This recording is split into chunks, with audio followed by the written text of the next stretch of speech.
Hey everyone, just a quick warning that for whatever reason the sound got a little bit messed up in this chapter, but I know y'all are experts at happiness, and that of course means focusing on positives rather than negatives, so I know that you can roll with this and that there are lots of positives that we'll find here. There's some exciting philosophy as we look at Socrates' historic trial, so let's jump in and see what happens here.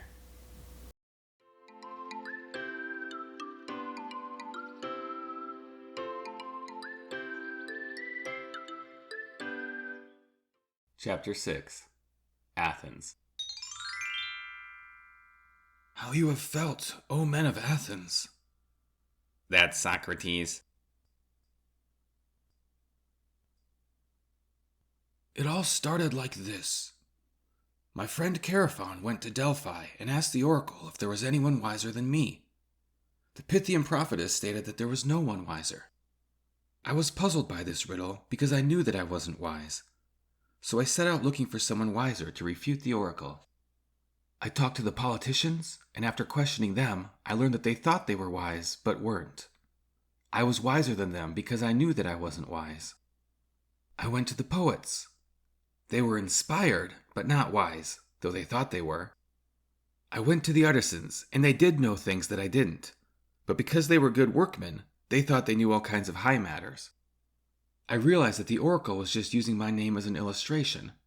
What she meant was, the wisest people are like Socrates, those who know that they really don't know much.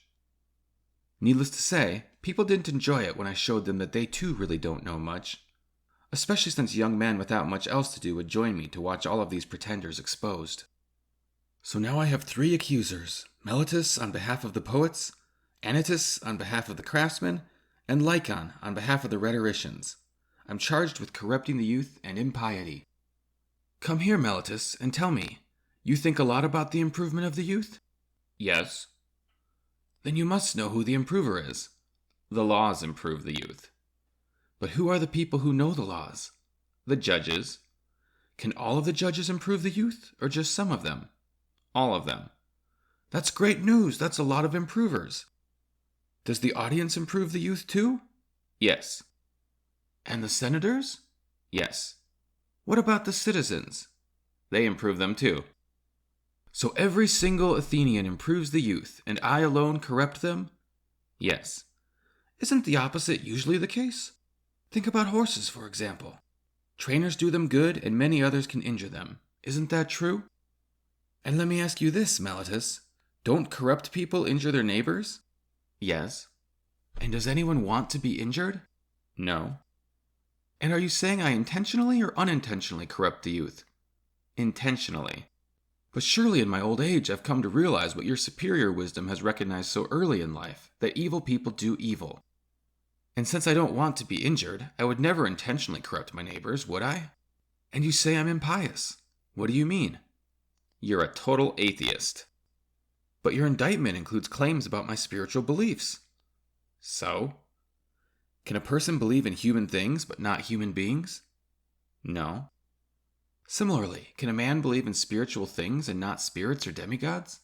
I guess not. What are spirits or demigods? Aren't they either gods or the sons of gods? Yes. So you think I'm so stupid that I believe in the sons of gods without believing in their parents? See, he doesn't care about the truth. He's just making stuff up and contradicting himself.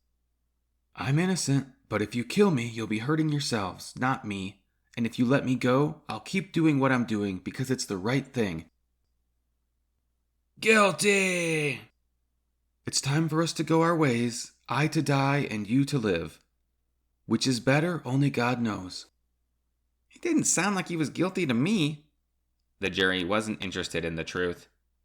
But, I was going to learn from him. You still can, young man. You see, I've been chronicling all of Socrates' arguments in these dialogues. Take them. I don't know, man. That looks like a lot of reading.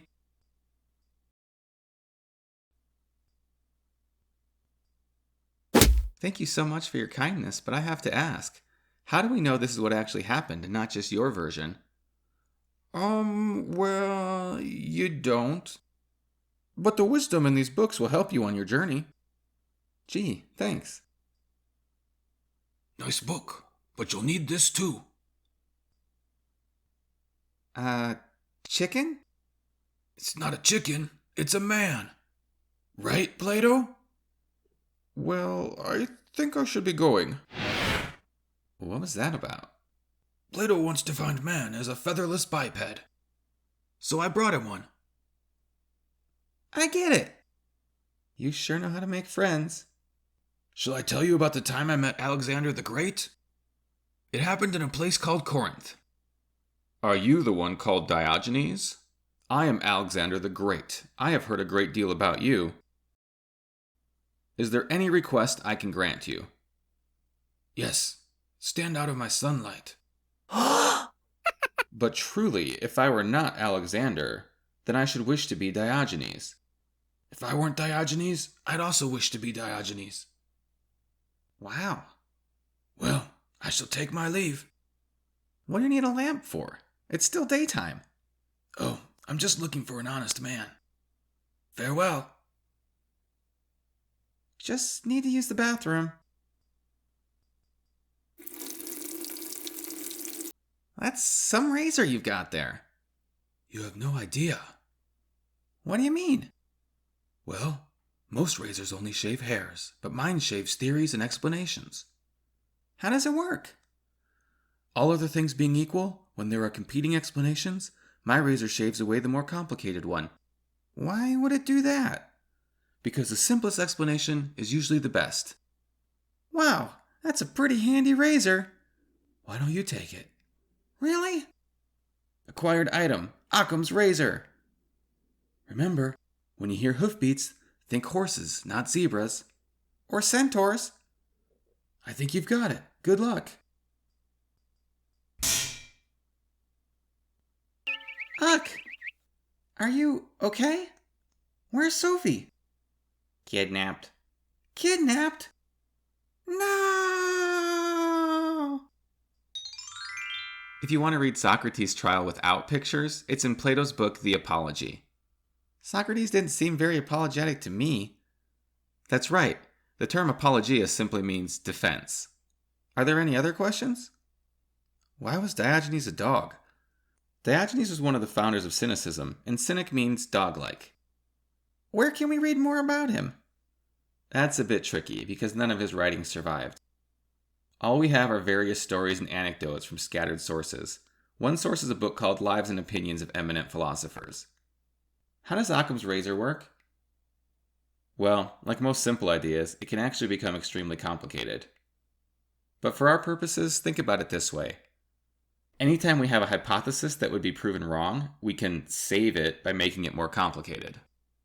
Let's say you believe that Santa delivers presents by going down people's chimneys. I point out that not everyone has a chimney. You state that the chimney is merely a symbol for the magical portal that he uses. I point out that kids have caught their parents in the act of leaving presents. You state that Santa delivers the presents by traveling through the portal and mind-controlling the parents. I raise more objections, and you add more stipulations. Now we have two competing hypotheses. 1. Parents deliver presents of their own volition, pretending to be Santa. 2.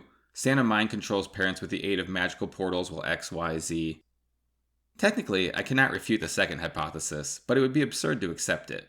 When in doubt, the fewer metaphysical stipulations, the better. Shall we proceed?